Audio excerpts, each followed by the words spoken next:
भेड़िए हमेशा झुंड में रहते हैं और इकट्ठे शिकार करते हैं। ये शिकार को चारों तरफ से घेर लेते हैं। पहले उसे बारी बारी जख्मी करते हैं। जब शिकार थक जाता है, गिर जाता है, तो फिर वो उस पर टूट पड़ते हैं। उनका झुंड ही उनकी असल ताकत होता है। लेकिन कुछ भेड़िए झुंड से अलग हो जाते हैं। वो अकेले रहना पसंद करते हैं, अकेले शिकार करना पसंद करते हैं।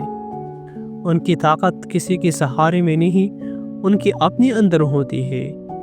उन्हें अपने पहचान की तलाश होती है। वो जानते हैं कि भीड़ के साथ चलना आसान होता है क्योंकि भीड़ आपको सहारा देती है।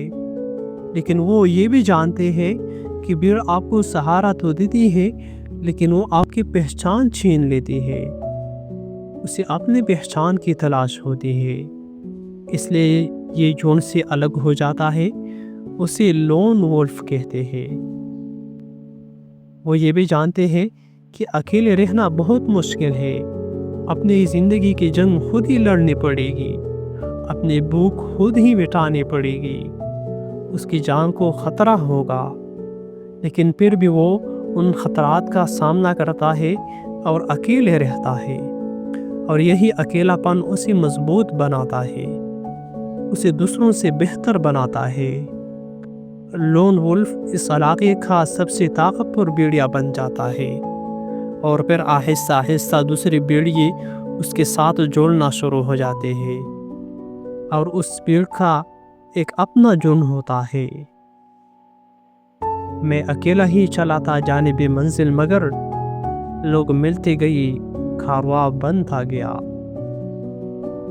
इसलिए सही रास्ते पर अकेले चलना उस झुंड के साथ चलने से कहीं बेहतर है जो गलत रास्ते पर जा रहा हो। सफ़र तो 1000 लोग शुरू करते हैं, लेकिन चोटी पर कोई एक ही पहुंचता है।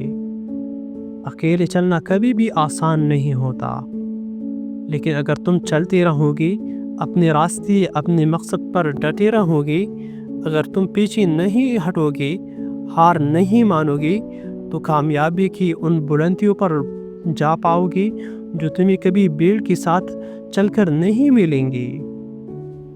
हमेशा ये बात याद रखना, एक दरख्त जो खेत में अकेला खड़ा होता है, वो जंगल में उगी हुई दरख्त से कहीं ज़्यादा मजबूत होता है।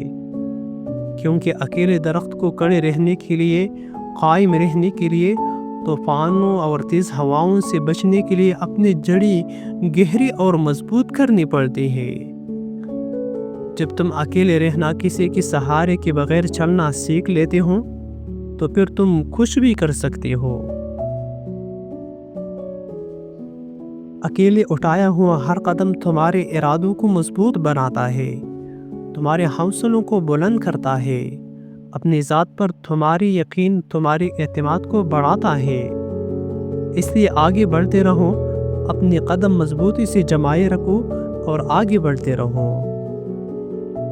मैं जानता हूँ ये रास्ता थोड़ा मुश्किल है, लेकिन हमेशा याद रखना कि मुश्किल रास्तों की मंजिल ही आसान होती है।